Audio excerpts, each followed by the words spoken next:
The Verdant 7 expedition had all the hallmarks of a successful operation, which in hindsight should have been the first warning sign. 3 of the galaxy's most decorated xenobiologists, equipped with technology that could track a microbe through a meteor storm, had descended upon what the Galactic Survey Corps diplomatically termed a high-mortality ecosystem. Everyone else just called it a death world and updated their life insurance.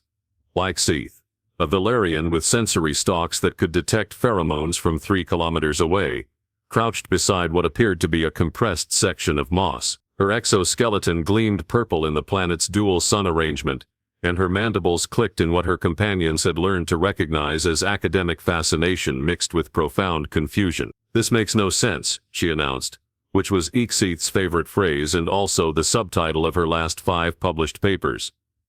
"The depression pattern suggests bipedal locomotion, but the weight distribution is all wrong." Her colleague, a Horthian named Ben, whose species had mastered interstellar travel roughly around the time Earth's ancestors were figuring out that the ocean was wet, extended a scanning tendril over the compressed vegetation. His 3 eyes, arranged in a triangle across his bulbous head, narrowed in sequence, which was roughly equivalent to a human frowning while also questioning their life choice. "The gait pattern doesn't match anything in the database," Ben said, his translator rendering his bioluminescent communication pulses into flawless galactic standard.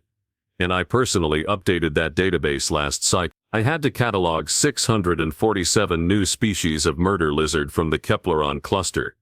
The 3rd member of their party, a Dreconodid, called Rex, whose scales could deflect small arms fire and whose pride could deflect common sense, snorted a small plume of smoke. His species had evolved from apex predators, spent 10,000 years reminding everyone about it, and had recently been voted most likely to bring up their predator heritage at dinner parties, for the 5th year running. "Obviously a scanning error," Rex rumbled, his massive form casting a shadow that encompassed both his colleagues and several innocent ferns. "No creature leaves tracks this consistent without some form of mechanical assist. The stride length alone suggests either cybernetic enhancement or anti-gravity manipulation." Like Seath's stalks quivered with barely suppressed irritation. "I've been tracking creatures since before your clutch learned to breathe fire without singeing their own nostrils, Rex. These are biologic organic, and utterly impossible." The tracks themselves told a story that their collective centuries of experience couldn't quite translate. They ran in a nearly straight line through terrain that would have given a mountain goat anxiety and an insurance adjuster a nervous break. Heel strike, toe push off, repeat. Each impression separated by a distance that suggested not sprinting, not fleeing, but something far more unsettling, a sustainable pace. Ben's scanner chirped again, and his skin flushed an unhealthy shade of chartreuse. "The temporal markers indicate these tracks are approximately 4 hours old. Whatever made them has been moving continuously at 15 kilometers per hour. Impossible," Rex declared, which was rapidly becoming the expedition's unofficial motto. "At that pace, through this terrain, the creature would have to have cardiovascular efficiency that exceeds anything in the predator classification. The energy expenditure alone would require a cooling system more efficient than anything we've documented."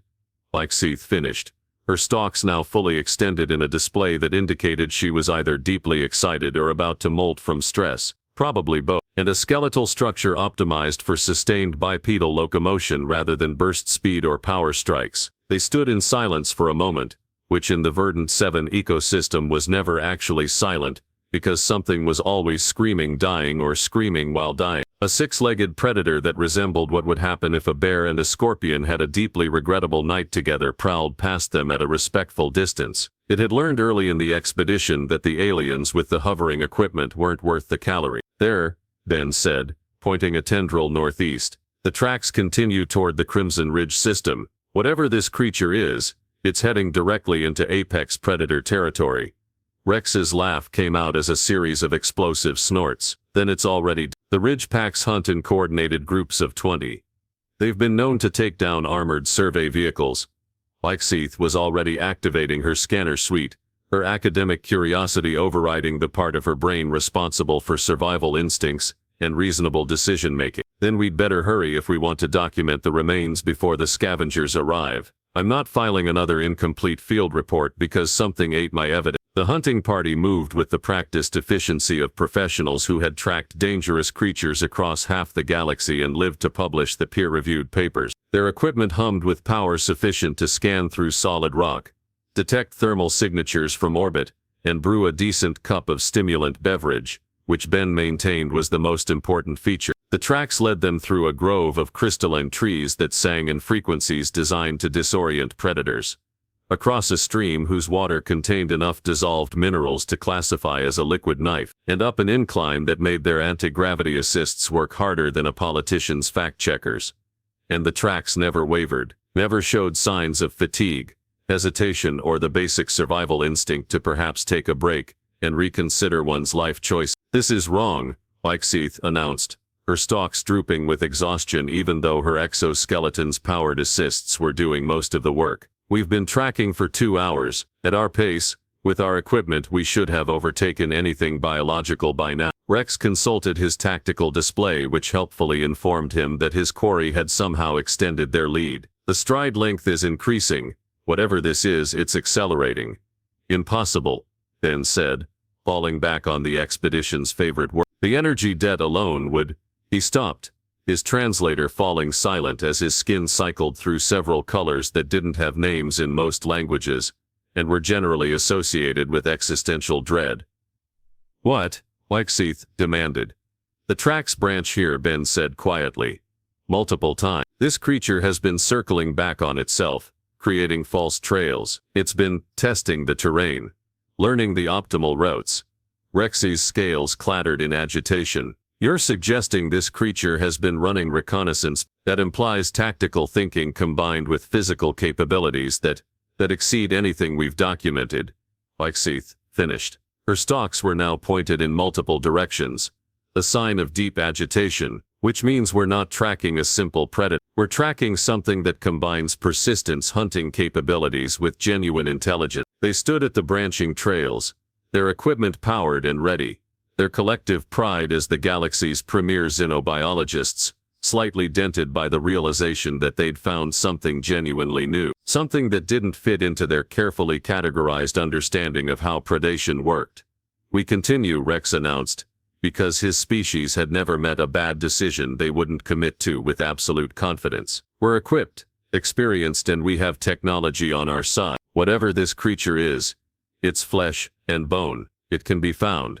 The tracks led onward, each footprint a small mystery, each stride. The Crimson Ridge revealed itself as a geological formation that looked like something had punched a continent and the planet had held a grudge about it ever since. Jagged rock formations jutted skyward at angles that suggested the local gravity had taken a personal day when they formed, and the ground beneath displayed a color palette that ranged from dried blood to fresh blood to blood that's questioning its life choice. Their mysterious creature's tracks continued straight through it all with the unwavering determination of someone who either had no concept of danger or had evolved so far beyond it that caution had become optional. "The thermal residue is still present," Ben announced, his scanning tendrils quivering as they processed data that his brain kept insisting couldn't be accurate.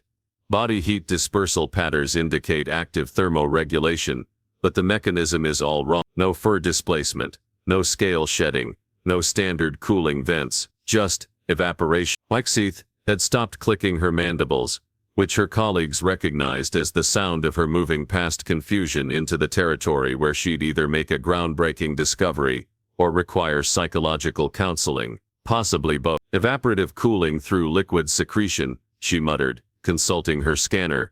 "That's primitive, inefficient. No apex predator would rely on such a wasteful system unless it wasn't wasteful," Rex interrupted, his combat-trained mind arriving at conclusions his scientific training didn't want to accept. "Unless the entire biological system was optimized around sustained activity rather than burst performance." They found the first campsite 3 hours into their pursuit, and it fundamentally challenged everything they understood about survival on Death World. A small circle of scorched rock indicated fire usage, which wasn't remarkable. What was remarkable was the complete absence of defensive structures, warning systems, or any indication that the creature who'd slept here had any concerns about the various predators that would have been delighted to schedule a midnight snack appointment. "No weapons," Wixeth observed, her stalks performing a confused dance. No armor fragments, no technology signatures beyond basic combustion. This creature built a fire, went to sleep,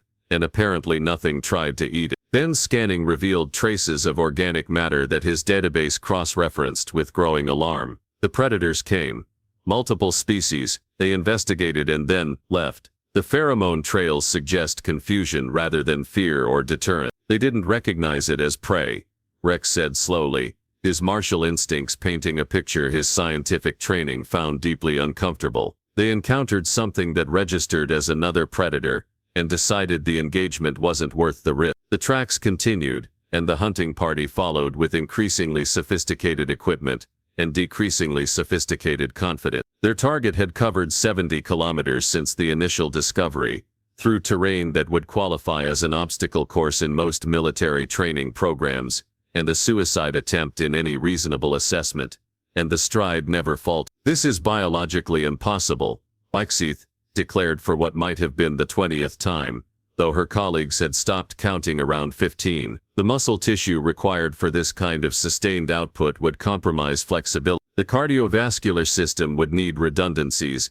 that evolution doesn't favor. The skeletal structure would have to sacrifice power for efficiency at ratios that leave the creature vulnerable to. The communication array chirped with the particular tone that meant someone back at base camp was having a very bad day and wanted everyone else to know about it. "Expedition team, we have a perimeter breach," the voice crackled through their translators, with the kind of calm that suggested the speaker was currently updating their will. "Something bypassed our sensor nets. Multiple security protocols are showing impossible reading." Rexy's scales flared into a threat display that would have been impressive if anyone around could have been bothered to be impressed. "Describe the intruder.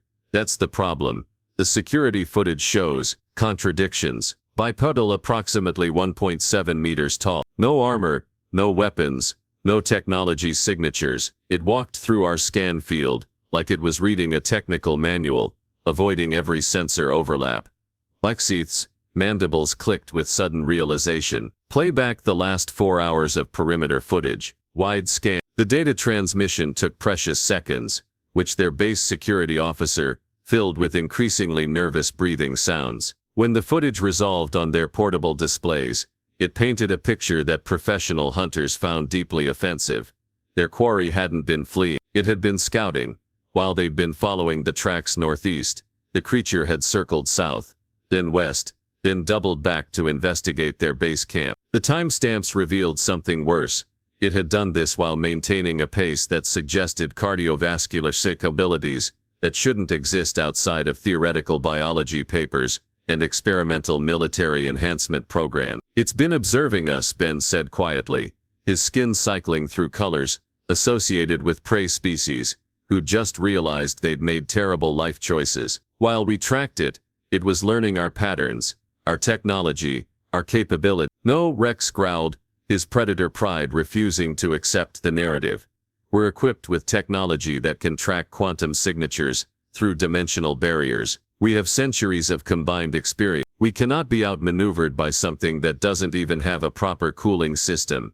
The communication array chirped again. "It's still here, in the compound. Security footage shows it examining our equipment storage. It's taking note." The hunting party activated their emergency recall, their anti-gravity assists, screaming at maximum thrust as they rocketed back toward base camp. The journey that had taken them 4 hours to track took 17 minutes of sustained flight, their equipment burning through power reserves, with the efficiency of politicians burning through public trust. They arrived to find their base camp intact, their equipment undisturbed, and their security officer pointing at a figure sitting calmly on a storage container, drinking water from a primitive vessel, and looking about as concerned as someone waiting for public transportation. The creature was bipedal as reported, covered in some form of synthetic material that provided minimal protection, and even less dignity. No visible weapons, no armor plating, no cybernetic enhancements. 2 eyes arranged in a forward-facing configuration that suggested predator evolution. Hair that served no apparent purpose except perhaps to confuse taxonomists. And it was smiling at them with the particular expression that suggested it had been expecting company and was delighted they could finally have this conversation. "Hello," it said in broken galactic standard, the accent suggesting someone who'd learned the language from instructional broadcasts and enthusiasm rather than formal education. Been trying to signal. Crashed months ago. You have communications array. Like Seath's, Stocks performed gymnastics that would have earned perfect scores in any flexibility competition. You've been surviving here for months? Alone? Without equipment? The creature shrugged, a gesture that conveyed approximately 17 different meanings across various galactic cultures, and in this context, seemed to suggest that surviving on a death world was roughly equivalent to a mild inconvenience. His good training environment. Back home, call this ultramarathon conditions, a challenge to everything they understood about biomechanics and evolutionary possibility. Somewhere ahead, something was moving with purpose and efficiency that shouldn't exist outside of theoretical models and fever dreams. The hunt was on, and for the first time in their distinguished careers, none of them were entirely certain who was hunting whom. The canyon seemed like a reasonable location for a confrontation between advanced galactic hunters and a lone creature that had been treating a death world like a particularly enthusiastic jogging trail. Rex had insisted on the tactical advantage, deploying aerial drones and energy barriers with the confidence of someone who'd read every military manual ever written and several that were still classified.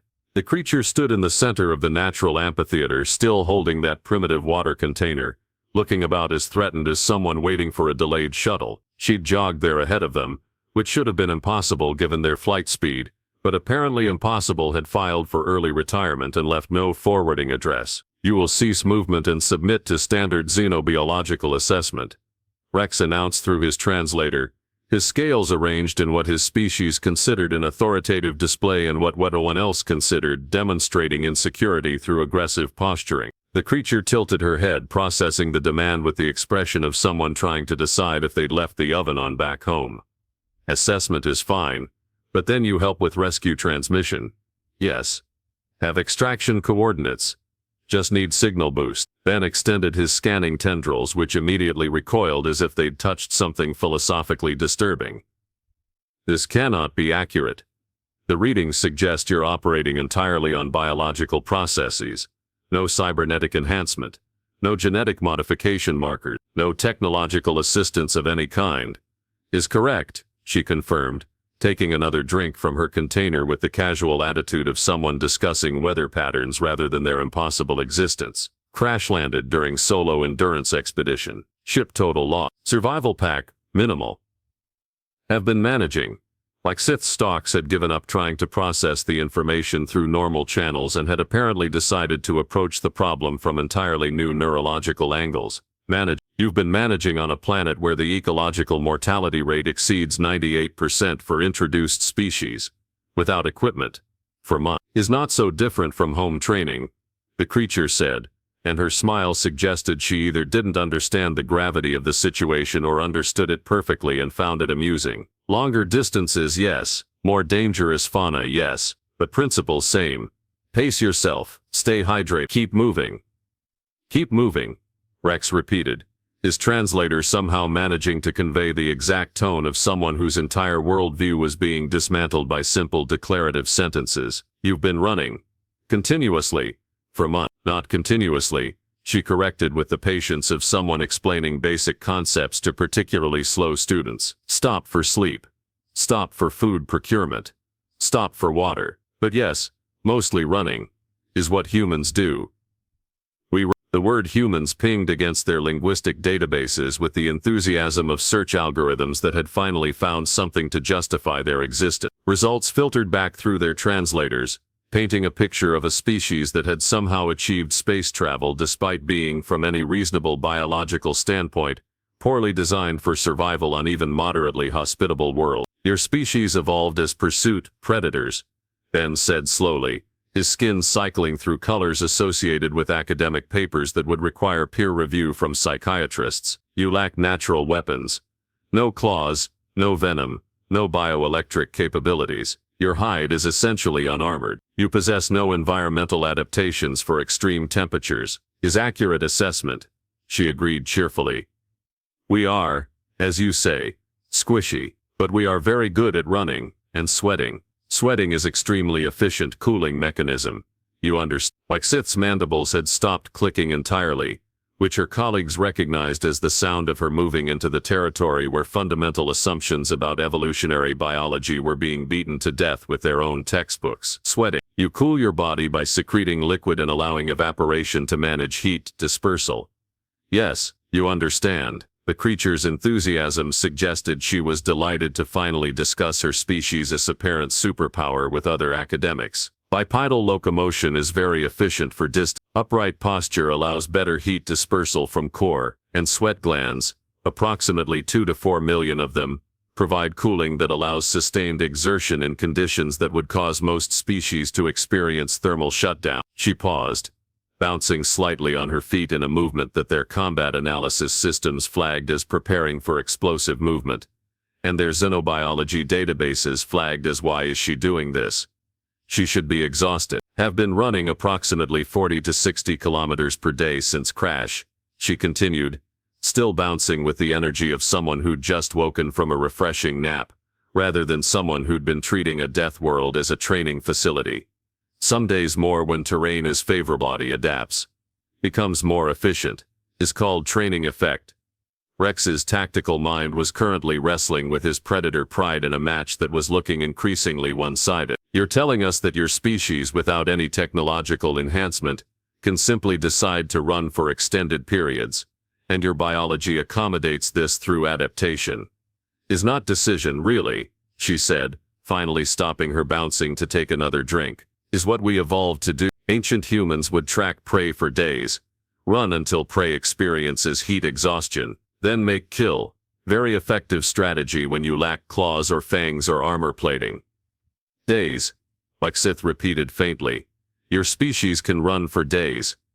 Well-trained individuals, yeah. I hold several ultramarathon records in home system.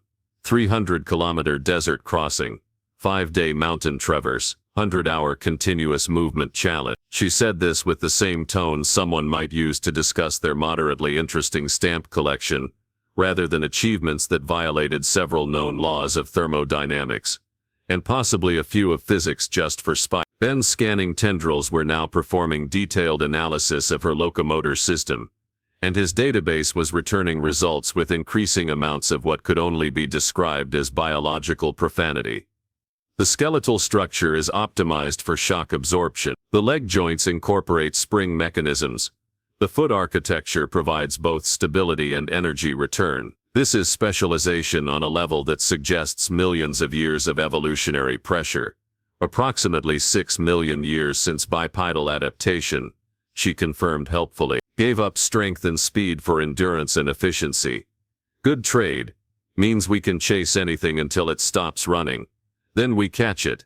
The implications settled over the hunting party like a particularly uncomfortable blanket woven from their own inadequacy and academic hubris. They'd spent their careers studying predation strategies across thousands of worlds, documenting ambush tactics, pack hunting coordination, and power-based confrontation methodology. None of their research had prepared them for a species that had looked at the concept of predation and decided that the optimal approach was simply to refuse to stop chasing prey, until physics and biology gave up arguing with determination. Your cooling system, like Sith managed to say through mandibles that had apparently decided clicking was too much effort.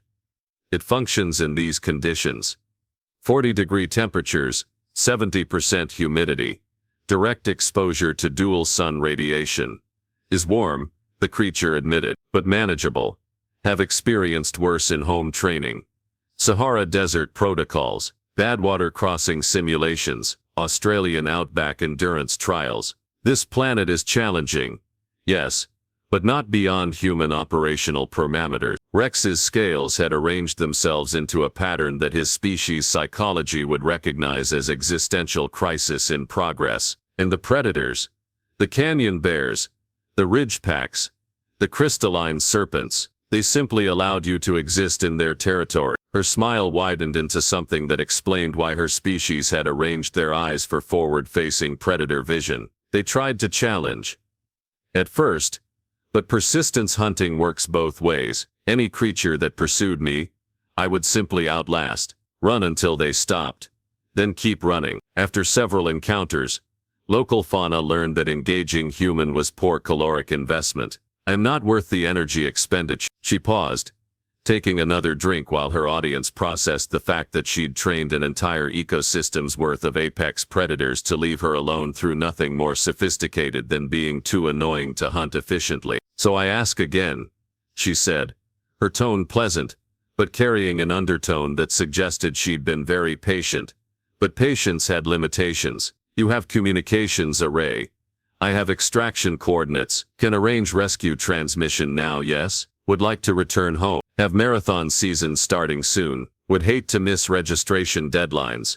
The Galactic Xenobiology Institute's primary conference chamber had witnessed countless presentations over its 3-century operational history. It had hosted discussions on silicon-based cognition, debates about crystalline reproduction ethics, and one memorable incident involving a demonstration of Kelpronian mating displays that required extensive property damage claims and several restraining orders. None of those experiences prepared the assembled scientific community for what Oxith was currently presenting. The human female specimen, she began, her stalks arranged in the configuration that indicated she'd spent the past week questioning every decision that had led to this moment, represents a fundamental challenge to our understanding of predator classification system. The holographic display showed the creature jogging across Verdant 7's most hostile terrain with the same casual energy most species reserved for light recreational activity. Her gait pattern displayed in biometric overlay,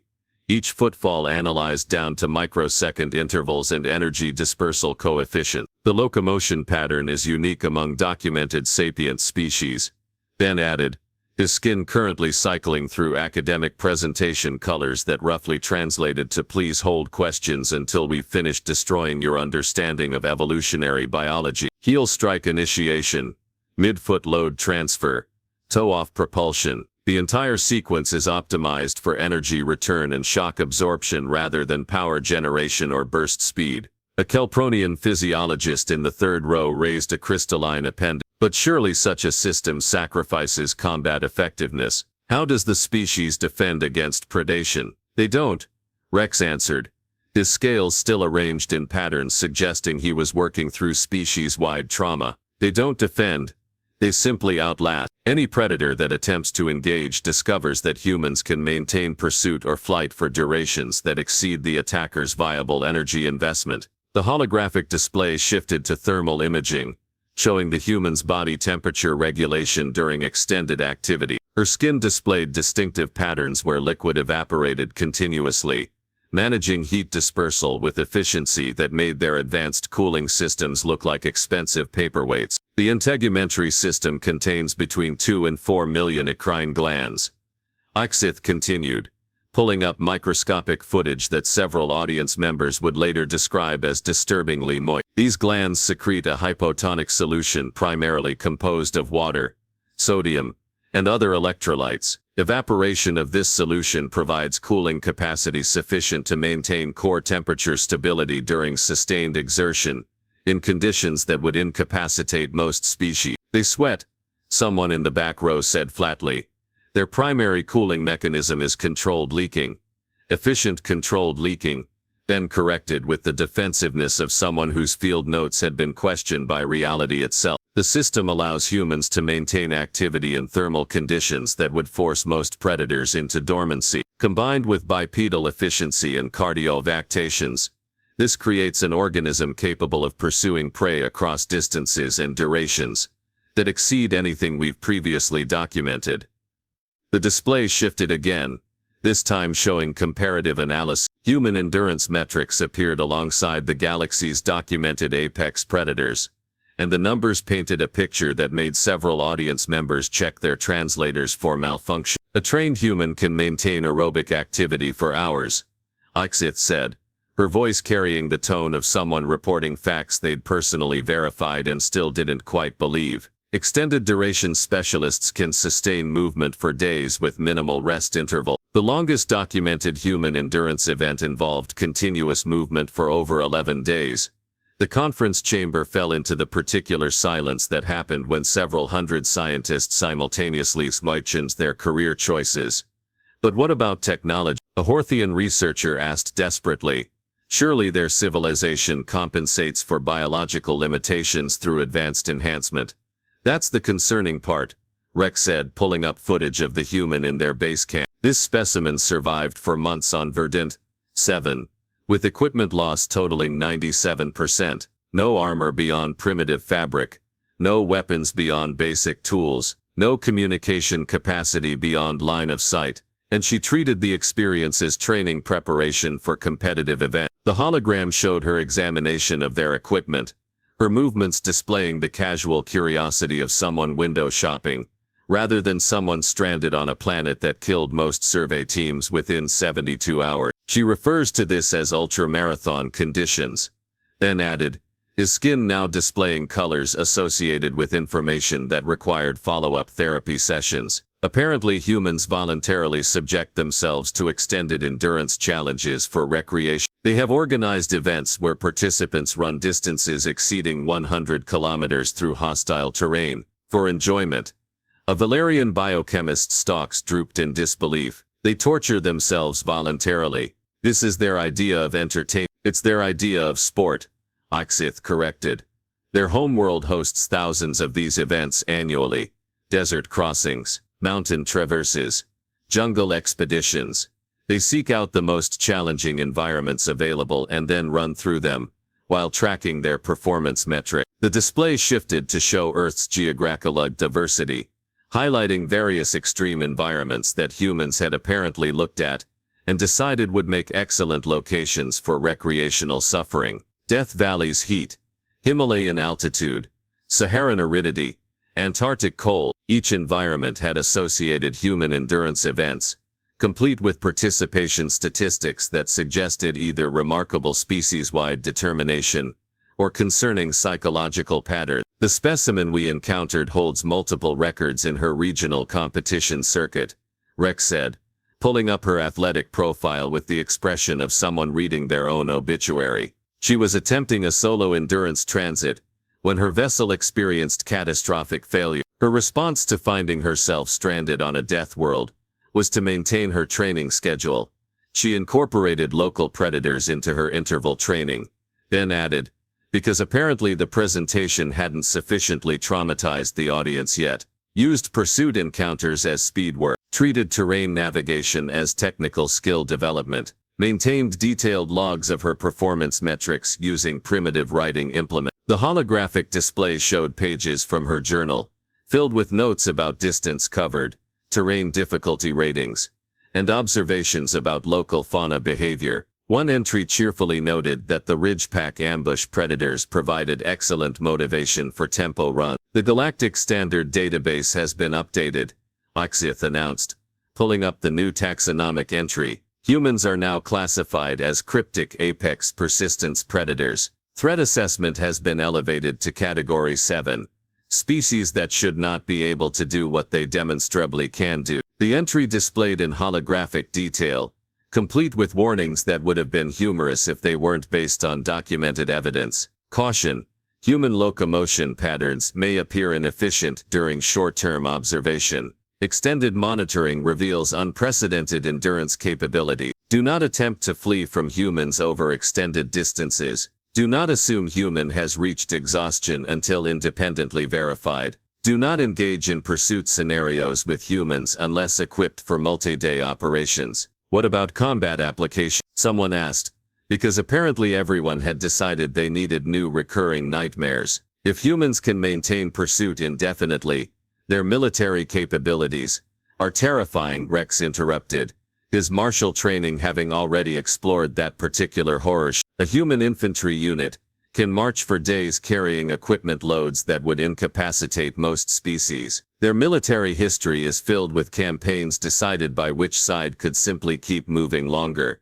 They built an entire tactical doctrine around the concept of refusing to stop. The conference chamber processed this information, with the collective enthusiasm of students discovering their final exam had been replaced with something worse. The specimen has requested extraction to resume her training schedule, Ben said, pulling up the communication log. She expressed concern about missing registration deadlines for her next competitive event, a 500-kilometer mountain traverse, scheduled for next cycle, 500 kilometers, the Kelpronian physiologist repeated weakly. Through mountains. Voluntarily. She seemed excited about it. Oxith confirmed. Mentioned something about testing new hydration strategies and improving her vertical gain tolerance. Her physiology showed no signs of distress despite months of sustained activity on a death world. If anything, her performance metrics had improved. The holographic display showed the human's final departure from Verdant 7, extracted by a rescue vessel that had taken 3 days to arrive. She'd spent those 3 days completing what she called a recovery loop around the base camp perimeter, jogging casually through terrain that had required their best equipment to navigate safely. Final analysis, Oxith said, her stalks arranged in the configuration, reserved for conclusions that would haunt her citation index forever, suggests that humans represent an evolutionary strategy so specialized for endurance that it borders on biological obsession. They sacrificed strength, speed, natural weapons and defensive capabilities to become organisms that simply refuse to stop moving. They're not the strongest predator, Rex added, his scales finally settling into acceptance patterns. They're not the fastest, they're not the best armed or armored, but they're the only species we've documented that can look at any other predator and credibly say, I can outlast you and be objectively correct. The presentation concluded with footage of the human waving goodbye from her rescue vessel, already dressed in running attire and performing what she called shuttle pod intervals in the cargo bay. The camera captured her distinctive gait pattern one final time. Heel strike, midfoot transition, toe-off propulsion, repeat indefinitely until heat death of universe. The Galactic Xenobiology Institute's database now contained a new entry, complete with biometric data, behavioral analysis, and warnings that future researchers found both comprehensive and deeply unsettling. The human locomotion pattern had been cataloged, analyzed and filed under systems that suggested advanced civilizations perhaps shouldn't assume they understood predation, just because they'd mastered faster-than-light travel. Somewhere in the galactic database, a small note appeared in the human species file, added by a junior researcher, who'd reviewed all the evidence and decided posterity needed one final observation. They call it jogging. They do it for We spent 3 centuries mapping predation strategies across 10,000 worlds, and somehow we missed the species that turned refusing to stop into an art form. The conference chamber emptied slowly, each researcher departing with the particular expression of professionals who just discovered their expertise had a significant blind spot shaped exactly like a bipedal endurance predator, who thought death worlds made acceptable training facilities. And on Earth, registration opened for next season's Ultramarathon events, where thousands of humans would voluntarily sign up to run distances that made galactic xenobiologists question their career choices, through terrain that violated several safety recommendations, for prizes that mostly consisted of commemorative shirts and bragging rights. Because that's what humans do. They run. And somewhere in the cold equations of evolutionary biology, between burst predation and ambush tactics, there existed a strategy so simple it seemed stupid right up until everything else got tired and had to stop. The galaxy's most advanced hunters had learned what Earth's ancient prey species discovered millions of years ago.